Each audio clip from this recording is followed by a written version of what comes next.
Education Inequity for Australian Children with Disabilities. The Disability Discrimination Act was introduced in Australia in 1992, making it unlawful for people with disabilities to be denied access to education in any setting. However, no clear framework on how to provide inclusive education was established, leaving it up to individual states and schools to interpret and implement the law. Unfortunately, after the DDA was introduced, segregation of children with disability in Australia increased.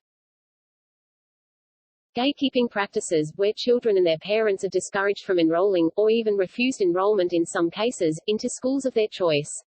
Offers of partial enrollment, due to insufficient staffing or resources, is also a common occurrence. Even once attending mainstream schools, children with disabilities continue to face discrimination. Segregation from mainstream classrooms, and learning experiences is common. This extends to educational and social experiences outside of the classroom as well. Events such as excursions, discos, and school camps are common examples where children with disabilities experience inequity. Segregation also occurs in the form of suspension and expulsion, which alarmingly is increasing in Australia. Human and material resource allocations are also contributing factors preventing inclusive education. How resources are allocated and distributed is not mandated across Australian states and territories, often leaving individual schools to decide how those resources are allocated. And even when these resources are distributed thoughtfully to target inclusive education, there is often not enough to suit the individual needs of children with funding allocations, let alone children who do not qualify under current funding models. In addition to limited human resources, the provision of adequate training on inclusive education for educators is limited. Formal training for teachers often consists of a singular topic during university.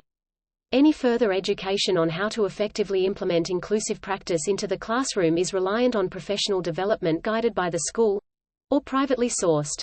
Learning material is often primarily presented by education assistants, who are not required to complete formal education or engage in ongoing professional development. By not educating our educators on what inclusivity looks like in the school setting, we are not giving them the tools to effectively provide equitable education to all of their students. This is not good enough, Australia. By denying children with disabilities the right to a valuable and inclusive education, we are denying them a fundamental human right. Continued segregation fosters continued marginalization, not only in the school setting, but in the community. The negative impact this has on life outcomes, mental health and well-being, and the social experiences of children with disabilities and their families, is well documented. Yet we fail to see significant change and progress in this area. Change needs to occur at all levels. Both federal and state-level governments need to be held accountable through aligned policies and regulations. Inclusive education needs to be defined more clearly. Universal design for learning provides a framework on how equitable education can be achieved. Human and material resources need to be increased, and allocation and distribution need to occur with inclusive education in mind. Educate our educators. Research and development of educational aims for inclusion in schools, which can be implemented during formal training, and continued throughout ongoing professional development. But most importantly, we need to empower and listen to the voices of people with lived experience. These should be the guiding voices in all change, to ensure equity is achieved in Australian schools. As a student and working with children with disabilities, there are steps which I take to influence change. I support the parents and educators of the children I work with through coaching on universal design for learning, and by supporting the children to develop agency.